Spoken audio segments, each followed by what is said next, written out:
Greetings, Air Acolytes, and we are putting a stake into the heart of Season 1 of live-action Netflix Avatar with the episode Legends. But is this episode legendary or legendarily bad? Let's find out together. With me, as always, is my friend, my buddy, my pal, VHS Jace. And Jace, now that we binged the entire series first, and then we watched individual episodes week by week. What are your thoughts? I hold a grudge against you for making me do it twice. That's the first thing. No, flat. I feel flat. I'll be honest with you. And this, I'm just putting it out on Front Street. This whole episode left me feeling nothing but flat and and it hurt because of it. Because of what I experienced the first time in the animated series, to have such different emotional state to this ending. It played worse the second time. I saw it, I do not disagree. I am actually shocked by how my opinion of this series nosedived as I watch these episodes one after the other, because it's like their flaws are magnified the more that you look at them and the more you think about them. So let's go through this episode Legends with a short recap. First of all, we have the Team Avatar attacking a Fire Nation ship using teamwork, using the power of teamwork, because now Sokka, who was completely doubtful and who thought of himself as a failure as a warrior, is now suddenly a military strategist. Good for him. Awesome. It's unearned, but okay. Yep. They take down one ship, and then they're just like, how many more of these are there to go? All of them, I think. There's a lot of them. So the Icebender, oh my gosh, the Waterbender city is in trouble. They have a meeting. Chief Spirit Halloween and Sir Douchebag there. Yeah, these costumes look terrible, guys. Yeah, and Sir Douchebag guy has he must have had some work done, because his face barely moves through this. Yeah, it's almost like that's about it. It's almost like they were like, "No, we get you better makeup, but we spent that all on the flying bison." Sorry. So, Katara, I want to help. Let me help. Yeah. I told you, Katara. Women are not allowed to help us in war. Well, what about them? Now, just on that, Jason. Hannah, we want to help. We want to help fight the war. Where did this come from? Where did this happen? Is you cut out all this stuff. Why are we speed running through Katara's story arc? We're missing you entire just cut it out. Cut it out. Why do it at all? Because that is the biggest problem with this episode too. Because of these changes that they're forced to make, Jason, we get this really hacky tropes being played out with some honestly bad line readings. Well, I'll blame the director again. These are talented people, but whoever made that choice, it's awful. Yeah. And it looks cheap, this episode, Jason. It does. It looks like they're in the backlot.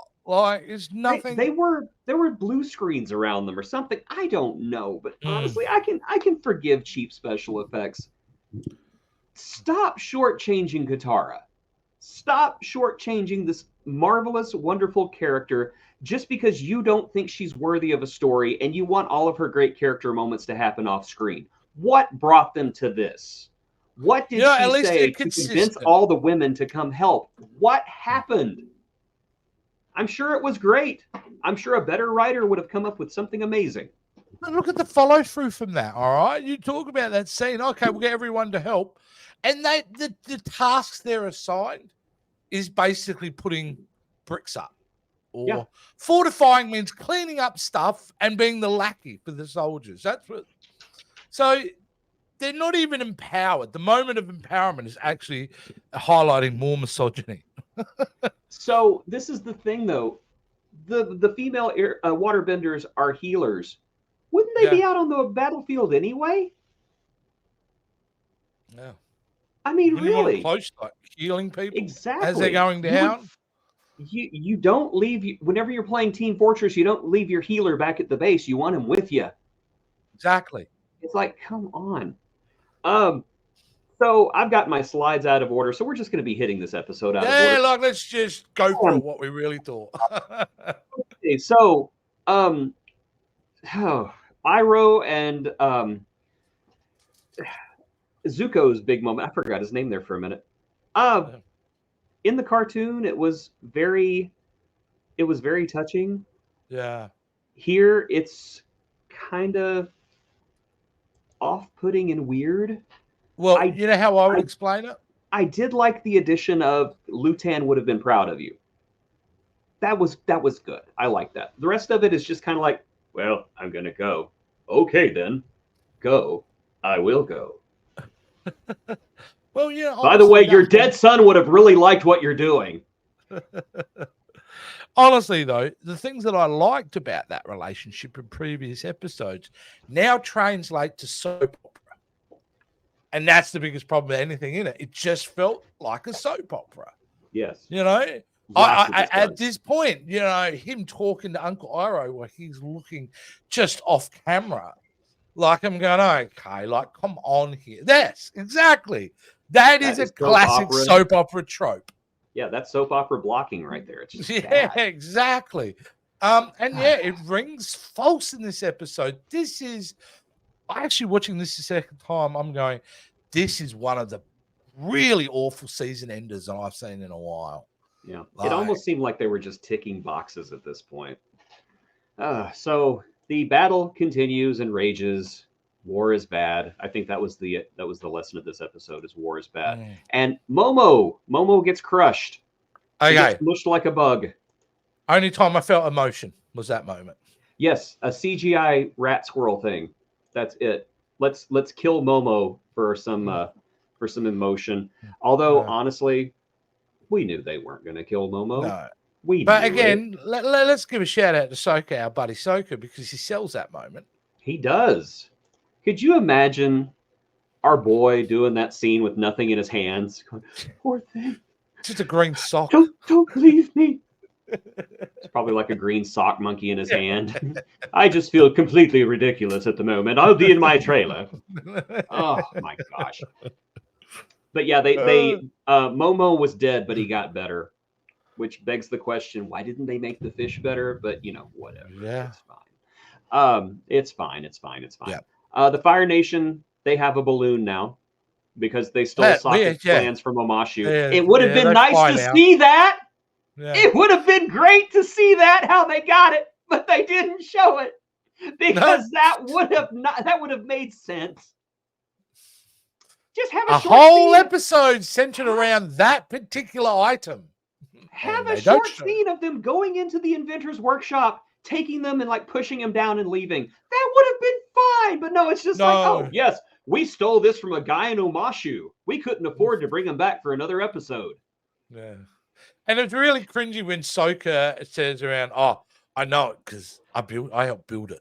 I built it. Like, it's my design. Sokka. You should have yelled, cut. Who are these writers? Get me a better line. I'll be in my trailer. He's going to be in his trailer a lot. Aang, you must go to the Dagobah system. There you will find Yoda, the Jedi Master who trained me. World's worst avatar, world's worst scene. Aang, I can feel my daggers close. Yeah, I don't know that's why. That's post glue. That's like we need to get from here to here. Let's put Ghost Man there. That'll help get us from A to B. I honestly don't even know what my problem is with Avatar. What is his name? Kuruk? I don't know what my problem is with this character. It's just for some reason every time he's on screen, I just think, I hate you so much. Well, Jason, when the first time we meet him, he's just playing an a-hole. Yeah, that's him. So of course we don't like it. Says something. It says something when you think that Kuruk is a bigger a-hole than Kyoshi. Because Kyoshi was a psycho. She just comes out and Aang's like, how do I defeat my enemies without hurting anyone? You must kill everyone, Aang! Kill everyone! I I still like her better than I like Kuruk. Yeah. Oh, okay. Zuko versus Katara. Mm-hmm. Pretty good fight. Pretty good Yeah. waterbending / firebending fight. Yeah. Again, we speed run Katara's entire training here, and her victory feels unearned. It's basically she won because the script said so. Yep. Yep. And then the building we explodes. recognized it. We've got a scene of it. Yeah. I mean, yeah. Horrible. We should have done the waterbending scrolls. They Yeah. should have done the waterbending scrolls. Or at least crammed it into another episode. Just something. Give us something. Mate, at this point, I just would have happy if they just cut more rather than add more. You're not wrong. You're not wrong. But I also think that adding more would have helped. Speaking of speed running, so Admiral Douchebag stabs a fish. Yeah. I have such a problem with this scene. I watched this and I was screaming in my head because Iroh already says, "Whatever you do to that fish, I will do to you tenfold." Aang's just like, "I can airbend it back into the water." And they just stand there like a couple of idiots while this non-bending douchebag walks over with a knife and goes, fish kebab. Iroh, it's shockingly bad. Fire! No, Jason, you know what's worse? That's an editing choice. An editor turned around and went, "That's what makes this scene work." And all it does is highlight that they're morons. Oh my gosh. How is this show more cartoony than the original? This is like bad Saturday morning version of Avatar. This would be like if Saban did a season of Airbender and just, did it like they did the Ninja Turtles at one time. You remember Ninja Turtles: The Next Mutation? Wasn't that terrible? That was horrible. Although we did get the Power Rangers crossover out of that. We did. Speaking of can crossing I just over, say though, yes, please do. Sorry, I just wanted to say that you're right. It's what is highlighted the most, and you mentioned it earlier about the fact that watching this independently highlights the problems with this show more and more. And that's because when you binge it, this stuff washes over like a trauma victim.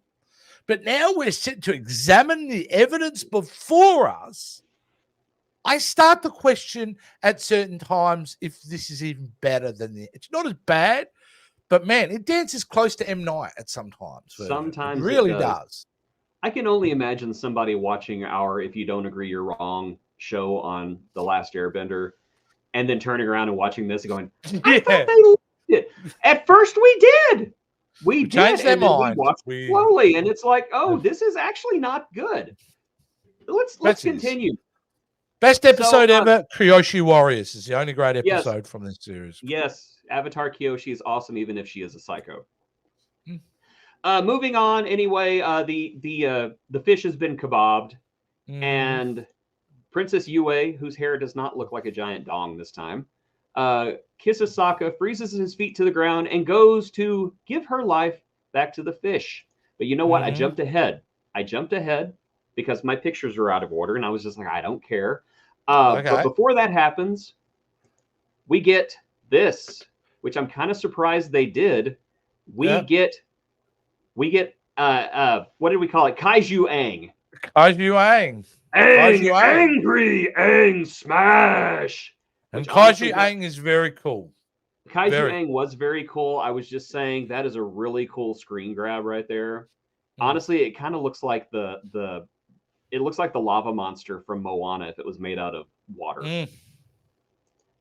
Visually it looked great. The heart of the ocean back in it visually it looks great. I just felt it was lacking the emotion because, when I first saw that in the animated, there was like a lot coming. It's not only the power coming out of Aang. I felt when I watched the animated, there's a lot of stuff that he's dealing with emotionally is being expressed through this kaiju. His frustration, his insecurity, all that's being played out. Nope, we don't get none of that here. Big monsters splash, break things. Oh, yes, and he's talked out of it by the power of love. Because that's always a great idea in a movie. I didn't buy it. There was one scene where I was like, oh, that's a real emotional connection right there. That's amazing. That's love. But you know what? It wasn't Katara. It was Zuko. Yeah. Zuko's looking at him and he sees everything he wants and he can't get it. And Yeah. this actor, I cannot remember his name. Is it Dallas something? He Yeah. is selling it right here. He's Yeah. looking up at a giant green screen with somebody's got Yep. a tennis ball on a pole, and that is like tragedy right there for this character. But I'm going to say something about him later that is not going to be very nice. So stay tuned for that. But Aang, the moon spirit comes back because Yue went away. Oh, there it is. Yep. Yue went away, so the moon spirit came back, and there's a moon again. Yep, and so Aang is just like, okay, everything's fine now. I'm going to come down now. So, yeah, all that's done. And then we get a pretty good final scene with Admiral Douchebag. Hey, man, MVP this season. Yes. I like the guy, dude. I thought he did a great job. He really did. They did do something that I didn't like, and that was just straight up kill him. Yeah. Because in the animated series, he gets taken away by the ocean spirit. Yeah, okay. And his fate is left basically a mystery for many, many, many, many years. But you do see him again eventually. Oh, well, so they screwed the pooch on that one. They did. And they did that in M. Night Shyamalan's Avatar as well. So yeah, they screwed several pooches with this series. So much so that someone should call the ASPCA on them. But a lot like a dog. Let's put it down. Let's put it out of our misery. So here we go. Iroh and Zuko rowing away, and they're saying, Zuko gives the line, "I'm tired. I just want to rest. I'm tired." Yeah. Why? Yeah. Why are you tired? You went through virtually nothing. You got into a fight, you saw a kaiju, and now you're tired? Yeah. No, they threw that line in there because it was in the animated series. But in the animated series, Zuko went through some hell and a half. He was stuck out in the ice. He was confined in a cave with the Avatar where he basically bared his soul. He got his butt kicked several times and barely escaped with his life. So at the end, whenever he says, "I'm tired," you believe him. No fault of the actor. I didn't believe Zuko. I was just like, because it wasn't earned. Giving up at this point. It was not earned. So much in this episode was not earned. It felt very odd that moment to me. I remember saying it going, yeah, I hadn't put it all together straight away, but I know my reaction to it was, this isn't right. And then, thought about it afterwards, because he didn't do anything. But anyway, Katara is promoted to the rank of master, so she has one over Anakin Skywalker. Again, we're speed running through her training and her growth. It's just, I want to learn waterbending. Okay, you're a master. Congratulations. I'm going to go bang your grandma at the South Pole. Jason, they spent a whole episode dealing with the fact that she can't be a warrior in that play. And then with a throwaway moment, all that's resolved. Yeah. And not only that, she's the best of them. Yeah. Like, it's really bad 101 bad writing. Like, this is stuff that... You found a master. Yeah. You're looking at her. Who wrote that? Who wrote that? Yeah. Okay. Let's get to another MVP right here. Daniel Day Kim as Ozai. Yeah. I just see him in my heart flutters. I just love this man so much. So Ozai hears that Zuko is probably dead, but that's okay because he's got a backup. He's got Azula. I've got another kid. It's fine, and she's ruthless and she's evil. And we've captured Boomy. Doesn't matter. We don't care about Boomy because Boomy sucks in this series. Oh, well, I thought he was under the arrest for obviously bad facial makeup. Yeah. Because he's 30, that dude, I reckon. Because we can't hire an old man to play an old man, can we? We have to hire a 30-year-old and put him in the cartoony makeup. And then, here comes Sozin's Comet. Yep. They never explain what Sozin's no idea what's going on because all that few last moments was not in season 1. No. It was not in season 1. We need to fix that, Jason. How are we going to fix that for me? Okay, we're gonna fix this. We're gonna take this bitter taste out of our mouth with a chaser of season 2 of Avatar: The Last Airbender. We're gonna pick it back up, my Yes. friends, with the Avatar state. Now, here's Yes. the thing. I do want to thank live action Avatar because they did teach us a lesson, and that is not to binge. Savor these episodes. So from now on, we're going to do one episode a show. We're not going to do two anymore. Because I'll be honest, we did two so that we could have the first season done before we did the live action show. And since that completely screwed us, because this was butt, we're just going to do one at a time. We're going to savor. We're going to enjoy. We're going to love it. Yes, I'm actually think that's a great idea. Absolutely. And I cannot wait. I cannot wait either, but you're going to have to until next week, whenever we come Yes. back with season 2 of Avatar: The Last Airbender. Ladies and gentlemen, please, if you would, look in the video description and join us on Patreon. You can pledge just $5 a month and help support these idiots doing what they love.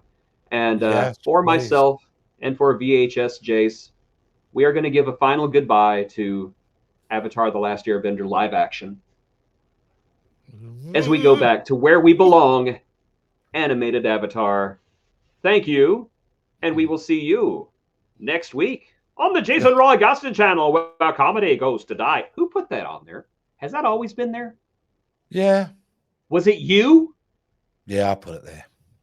Okay, I don't know what I was thinking. I can't argue with it.